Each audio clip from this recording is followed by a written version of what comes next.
High, good morning everyone. LM Bihanga পরিবারে আপনাদের সবাইকে স্বাগত জানাই। কেমন আছেন আপনারা সবাই? আজকে চলে এলাম আরেকটা নতুন ভিডিও নিয়ে। সকালে আজ বাইরে বেরিয়েই দেখছি টিপটিপ করে বৃষ্টি পড়ছে।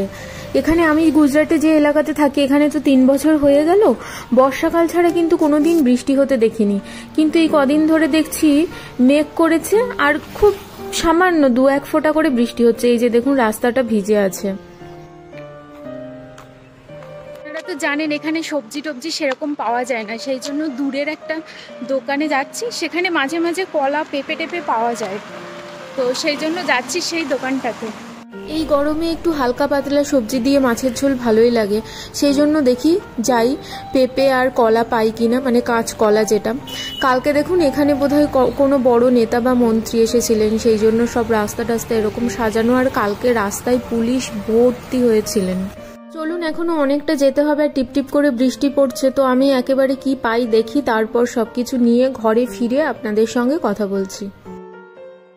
চলে এসেছি ঘরে। আজকে একদম হেলদি ব্রেকফাস্ট বানাবো, সেই জন্য ভাবলাম একবার আপনাদের সঙ্গে শেয়ার করি। আমি গরম দুধ নিয়ে নিয়েছি, তার মধ্যে দিয়ে দিচ্ছি ওটসের এই রেসিপিটা খুব ভালো হয়। তারপর আমি ঘরে থাকা সমস্ত রকমের ফল দিয়ে দেবো। আমি এখানে কলা দিয়ে দিচ্ছি, কয়েক টুকরো আম দিয়ে দেবো, আর দিয়ে দেবো বেদানা। এই রেসিপিটা না মানে একদম সহজ, আপনার ঘরে যা যা আছে তাই দিয়েই বানাবেন। আমি যে ফলগুলো দিয়েছি সেগুলোই দিতে হবে এমন কোনো কথা নেই। আর আমি এখানে পেয়েছি কলা আর পেয়েছি কুমড়ো, তো ভাবছি কলা দিয়ে একটু শুক্তো করব, বেগুন টেগুন দিয়ে, আর কুমড়ো দিয়ে মাছের ঝোল করব। তো ভাবলাম রেসিপিটাও আপনাদের সঙ্গে একবার শেয়ার করি। পেঁপেটা আর পেলাম না। পাকা পেঁপে এখানে সারা বছরই পাওয়া যায়, কিন্তু কাঁচা পেঁপে পাওয়া যায় না। কাঁচা পেঁপে পাওয়া যায় এখান থেকে 3-4 কিলোমিটার দূরে, মানে অন্য দিকে যেখানে একটা বড় মার্কেট আছে সবজির, সেখানে একজনই দিদি ওই কাঁচা পেঁপে আর কাঁচকলা নিয়ে বসেন। তো সেখানে একদিন যাব, দেখি সেখান থেকে একদিন নিয়ে আসব। আমি যে অঞ্চলে বড় হয়েছি সেখানে এই কুমড়ো আলু মাছের ঝোলটা সবার ঘরে ঘরেই প্রায় হয়, তো এটা খুব পছন্দের আমার। আর এই গরমের সময় সবজি দিয়ে একটু পাতলা মাছের ঝোলই ভালো লাগে, সেই কারণে ভাবলাম আজকে কুমড়ো দিয়েই মাছের ঝোলটা বানাই। তো কুমড়োগুলো আমি সমস্ত কিছু এখানে কেটে নিচ্ছি। খুবই সহজ এই রেসিপিটা, আর খেতে কিন্তু ভালোই লাগে। তো এখানে কড়াই বসিয়ে দিয়ে তার মধ্যে আমি সর্ষের তেল দিয়ে দিলাম, দিয়ে দেবো 5 ফোড়ন, শুকনো লঙ্কা একটা, আর একটা তেজপাতা দিয়ে ফোড়নটাকে খুব ভালো করে কিছুক্ষণ নেড়ে নেব। নিয়ে পেঁয়াজ দিয়ে দেব আর কাঁচা লঙ্কা কুচি দিয়ে দেব। আপনাদেরকে একটা জিনিস দেখাই, এখানে যারা মাছ কাটেন তারা মাছের মাথাটাকে, সে যে মাছই হোক না কেন, একদম কুচি কুচি করে দেন। আমার তো এই যে 2 ভাগ করে দিয়েছে, কিন্তু আমি বারণ করি বলে আমারটা এরকম 2 ভাগ করে দিয়ে দেন, কিন্তু বাকিদের পুরো একদম 3-4 কুচি করে দেন। তো এখানে পেঁয়াজটা ভাজা হয়ে গেছে, আমি দিয়ে দিচ্ছি আদা রসুন বাটা, সেটাকে একটু নেড়ে নেব। নিয়ে এখানে কুমড়ো আর আলুটা ডুমো ডুমো করে কেটে রেখেছিলাম দিয়ে দিলাম। দিয়ে দিচ্ছি একটু জিরে বাটা আর একটু ধনে বাটা, তারপর দিয়ে দেবো একটু হলুদ গুঁড়ো। আপনাদের কাছে জিরে বাটা ধনে বাটা না থাকলে আপনারা জিরে গুঁড়ো ধনে গুঁড়ো দিতে পারেন। খুব ভালো করে একটু নেড়ে নেব। নিয়ে এখানে দিয়ে দেব লবণ, আর আমি গোলমরিচের গুঁড়ো সামান্য দিয়েছিলাম, সেটা আমি দেখাতে ভুলে গিয়েছিলাম, তো আপনারাও একটু দিয়ে দিতে পারেন। ঢাকা দিয়ে দিয়ে এটাকে খুব ভালো করে কষিয়ে নেব। তারপর কষানো হয়ে গেলে আমি এর মধ্যে জল দিয়ে দেব, দিয়ে বেশ কিছুক্ষণ ফুটিয়ে নেব। তরকারিটা ফুটে উঠেছে, আমি এখানে মাছগুলো দিয়ে দিচ্ছি। মাছগুলো দেওয়ার পরও আমি 7 থেকে 8 মিনিট এরকমভাবে ফুটিয়ে নেব, আর দেখব সমস্ত কিছু সেদ্ধ হয়ে গেছে কিনা।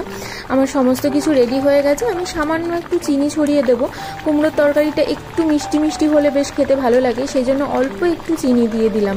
দিয়ে এখানে লবণ টেস্ট করে আমি নামিয়ে নেব। আপনারা অবশ্যই এই রেসিপিটা একবার ট্রাই করে দেখতে পারেন, আর আমাকে কমেন্ট করে জানাবেন যে এই রেসিপিটা আপনাদের কেমন লাগলো। খেতে কিন্তু বেশ হয়। চলুন, তরকারি হয়ে গেছে, ওদিকে একটু চাটনি বানিয়ে নেব।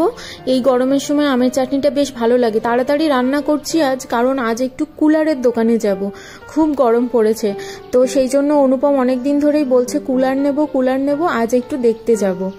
ও নাইট করে এসে ঘুমাচ্ছে, সেই ফাঁকে আমি রান্নাটা করে নিচ্ছি। তারপর দুজন বেরোবো, দেখে শুনে এসে তারপর এসে দুপুরবেলা খাওয়া দাওয়া করব। আমটাকে একটুখানি শুকনো লঙ্কা সর্ষে ফোড়ন দিয়ে নুন হলুদ দিয়ে ভেজে এখানে জল ঢেলে দেব। তারপর ফুটে উঠলে আম গলে গেলে তারপর চিনি দিয়ে একদম গাঢ় করে এটাকে নামিয়ে নেব। চলুন, রান্না বান্না হয়ে গেছে, বেরিয়েও পড়েছি। তোমার পিঠে এটা কি লেখা গো? কি সেকেন্ড সোসাইটি মানে কি?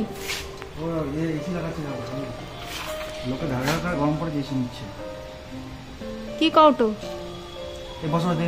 সামনের বিল্ডিংটাতে একটা বাড়িতে একজন এসি লাগাচ্ছেন ঝুলে ঝুলে, কোনো প্রোটেকশন নেই, সেটাই ও আমাকে বারবার দেখাচ্ছে যে ওখান থেকে পড়ে গেলে কি হবে। চলুন, বেরিয়ে পড়েছি আমরা, একটু কুলারের দোকানে যাব।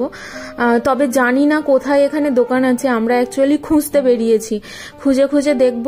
এই রাস্তাটাতে আপনাদেরকে কখনো আনিনি, এই রাস্তার বাড়িগুলো বেশ সুন্দর আর খুব নিরিবিলি এই দিকের পরিবেশটা।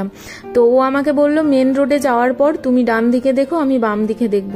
এখানে দেখুন একটা ছোট্ট পার্ক আছে, এখানে প্রায়ই এই বাংলো প্যাটার্নের বাড়ি, ছোট হোক বড় হোক, দেখতে বেশ ভালো লাগে বাড়িগুলো।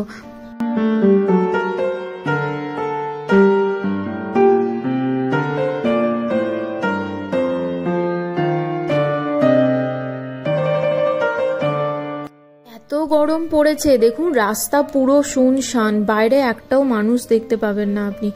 দু একজন হয়তো খুব দরকার তাই বেরিয়েছেন, তাছাড়া রাস্তা পুরো ফাঁকা।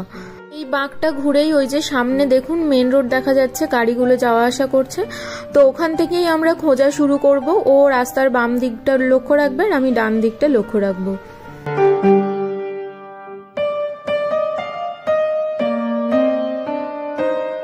একটা দোকান খুঁজে পেয়েছি এখানে, তবে সবকিছু দেখছি, তবে ওদের স্টকে খুব বেশি নেই বলছে কাল নাকি সব থেকে বেশি কুলার বিক্রি হয়েছে এবং স্টক প্রায় খালি হয়ে গেছে।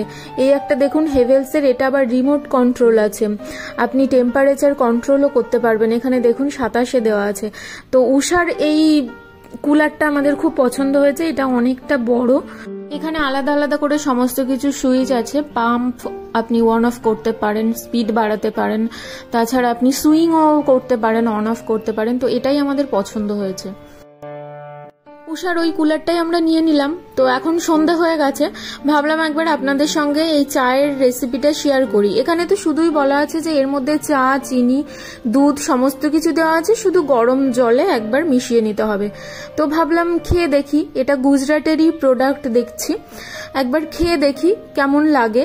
এটা 10টা পাউচ আছে, দাম ফেলা আছে 150 টাকা, তবে ডিমার্টে সম্ভবত 10 টাকা বা কিছু ডিসকাউন্ট ছিল, আমি ভুলে গেছি ওটা। তবে ঘরে বানানো নিজের হাতের সেই রকম টেস্ট নয়, কিন্তু ঠিক আছে, কোথাও ট্রাভেল করতে গেলে হয়তো একটু গরম জল নিয়ে গেলেন, বাকিটা এই একটা পাউচ মিশিয়ে নিলেন, একেবারে নেই মামার থেকে কানা মামাই ভালো। চলুন, আজকের ভিডিওটাও তাহলে আমি এখানেই শেষ করছি। সবাই ভালো থাকবেন, সুস্থ থাকবেন, দেখা হবে পরের আরেকটা ভিডিওতে। সবাই ভালো থাকুন, সুস্থ থাকুন।